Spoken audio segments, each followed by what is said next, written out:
Now, 8 current Springbok players hail from the Eastern Cape, including Elton Yankees, captain Siya Kolisi and veteran Frans Steyn. Although the province has marked itself as the home to some of the best rugby players, there are still many challenges and obstacles facing the development of the game. Right across the country, aspiring Springboks lack quality facilities and access to good training and coaching. eNCA senior reporter Ronald Masinda is following that story for us, and he joins us now live. Ronald, I can imagine that the momentum is building up in the Eastern Cape. Maybe just speak to us about what time we are expecting the Springboks to touch down.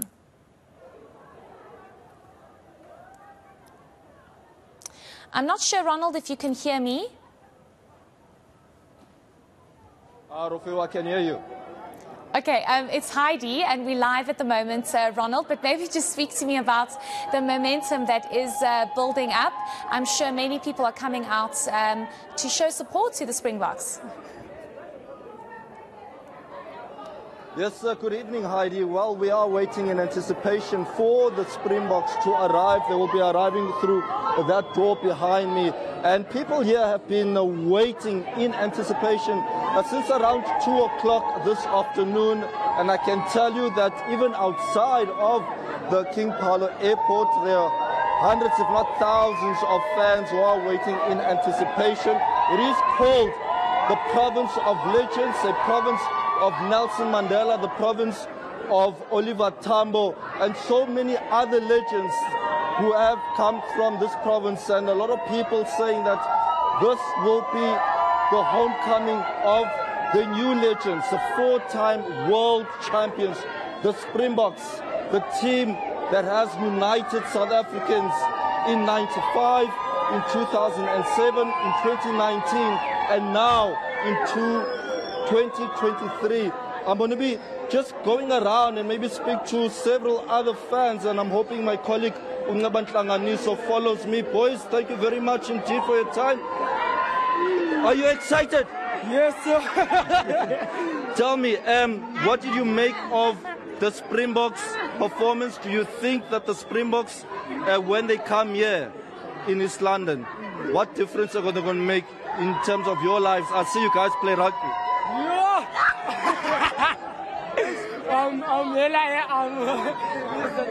All right. Obviously a bit shy, Heidi, but we'll be walking around and maybe engage with other supporters. But I can tell you that people here have come in their numbers. I love Vilileru. Tell me, are you a rugby player yourself? Yeah. Are you going to be there tomorrow? What are you expecting throughout the course of this tour?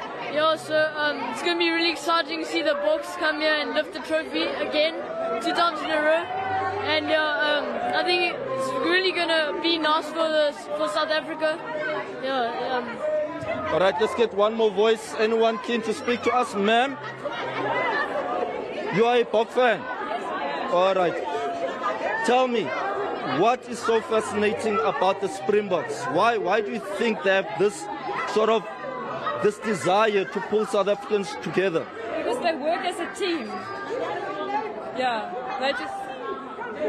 No. And just lastly, who are you waiting for here? Who are you hoping to see? I see you have got your own pen. Hopefully you'll get a signature.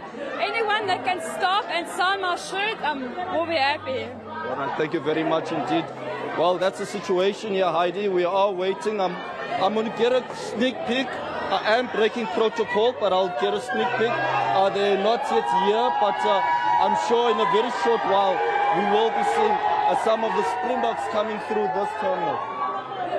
Absolutely. And Ronald, I'm hoping that you can still hear me, because in my introduction, I spoke about as much as some of the best rugby players come from the Eastern Cape, there's still a lot of concern around transformation and access to the sport, especially in areas that perhaps don't have as much resources and facilities that are needed for those that have dreams and that have aspirations to also be rugby players. What is your sense on the ground about how significant it is for the Springboks to be there and provide this encouragement and motivation for those that have the same dream and wish? I am battling to hear you, but I think one of your questions was around the issue of transformation. And it's such an important subject in South Africa, especially in sports such as rugby and cricket. Sports that were traditionally so-called white sports. But what we have seen since the introduction of Rassie Erasmus and Jacques Ninaba coming to the fore, they made it their mission to ensure that the Springboks, they are giving players a chance, and it's all about equal chance. And what we have seen are success stories such as Siya Kolisi, such as Makazole Mampimpi, Cheslin Kobe, Lucanio Am, and more. And here in the Eastern Cape, the most important thing about rugby here is that the majority of teams are made up of players of color. And what this province has done and has produced is produced players, especially players who have gone on to play for other provinces. The other issue that we touched on earlier, Heidi, just by speaking to the president of Border Rugby, they have been battling for years in terms of their own administration, and this has led to a lot of players being lost to the system, not only in Border but also in the Eastern Province. But what we also understand is that plans are afoot to try and rectify some of the past issues. There's been a lot of infighting as well within Border Rugby, well documented, the issues that Border Rugby, where we've also seen over the years Border Rugby being placed under administration.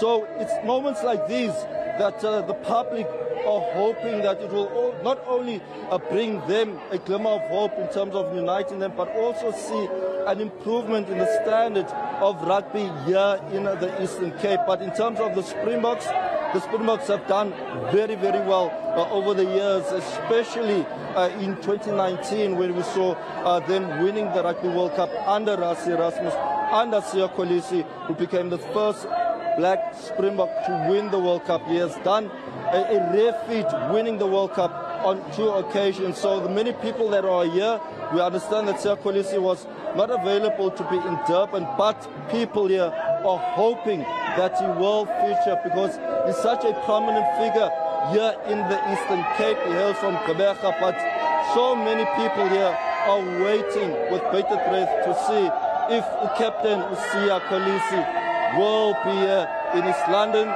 to share the joy of thousands of spectators, young and old. They are just waiting for the Springboks. Absolutely, Ronald. It's great to see the excitement that is building up in the Eastern Cape. We'll leave it there for now. We'll definitely be touching base with Ronald a little later as the Springboks arrive.